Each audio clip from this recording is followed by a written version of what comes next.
I prefer a motherfucker with soul, heart, and goddamn muscle and passion. Motherfucker had it all.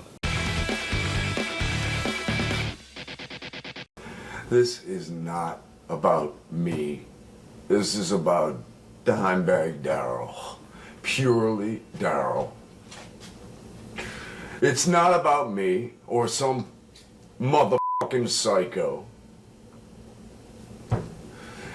that happened to destroy the most beautiful person.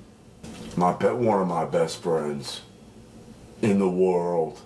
It was the heavy metal goddamn media that destroyed Pantera. He was not just some guitar player. I want to say, bless his family and all of his close friends. And I never got a chance to say goodbye in the right way, and it kills me. And I'm so sorry. A prodigious roster of hard rock royalty gathered in Arlington, Texas to remember Dimebag Darrell Abbott. But one prominent musician was conspicuously absent. And I'd flown to Texas to be there and bury my brother.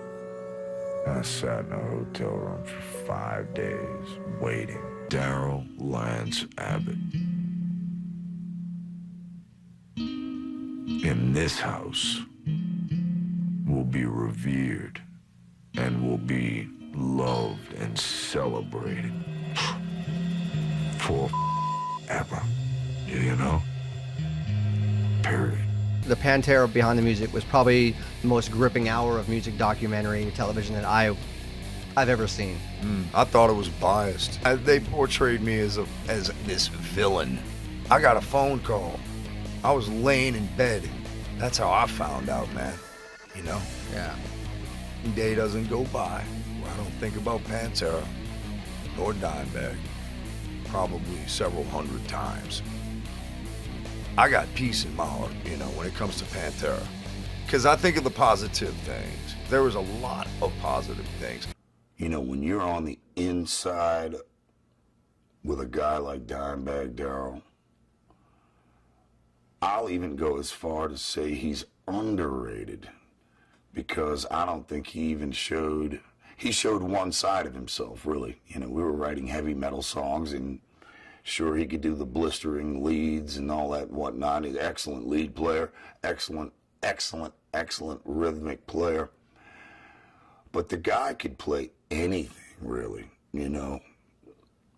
I have bragged about it before, but, you know, if those guys wanted to sound exactly like a country and western band, just for a couple seconds, they could just break into it, and, man, it sounded authentic. If he wanted to play in I don't know, he could do anything, man. He could do anything. Lived it. He breathed it. He meant every fucking second of it, and he could do it all. He had taste. He had a heart. He had this thing called soul. No matter how hungover, no matter what he did, somehow when he would get on that fucking stage, it would click, and he would be a machine, and he could fly, actually, and not miss a note. I've seen his headstock broken off, not miss a note. I've seen him shit on stage in a bucket and hold his guitar while he was doing it. And there's different types of guitar players. Okay, there's Yngwie Malmsteens out there. Great, good for him. Does he have the soul Dimebag had? Nope. I prefer a motherfucker with soul, heart, and goddamn muscle and passion. Motherfucker had it all. Dimebag, if you look at him, he was the type of guitar player that was very much from the school of Eddie Van Halen and Randy Rhoads.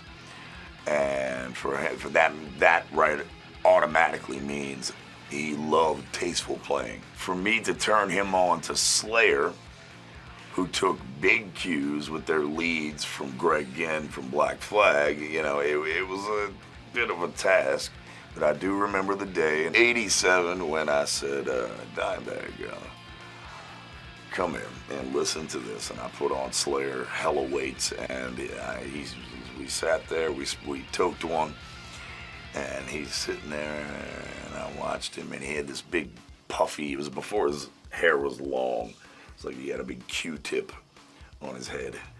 And I saw that Q-tip start rocking, man. He started jamming. I knew right then and there we broke a little bit of ground, so, you know. We're kind of approaching the 10th anniversary of losing Dime. Do you personally, it's in December, are you going to be planning anything special for that? Is there anything, or it's just a day of mourning for you? Or? It's a life of mourning, dude.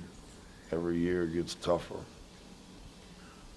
Every year it gets tougher. It ain't not one fucking thing about losing Darrell has gotten easier. It's miserable, and that's all I can say, man. We're gonna have to do an absolute vintage obscura and open up the whole set with The Sleep. The guitar solo is incredible.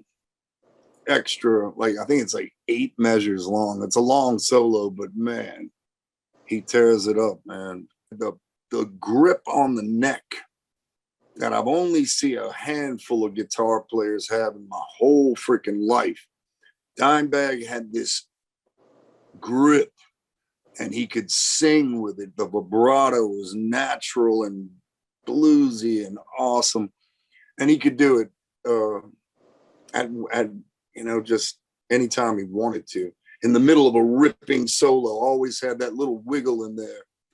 Just make it absolutely beautiful and tasteful.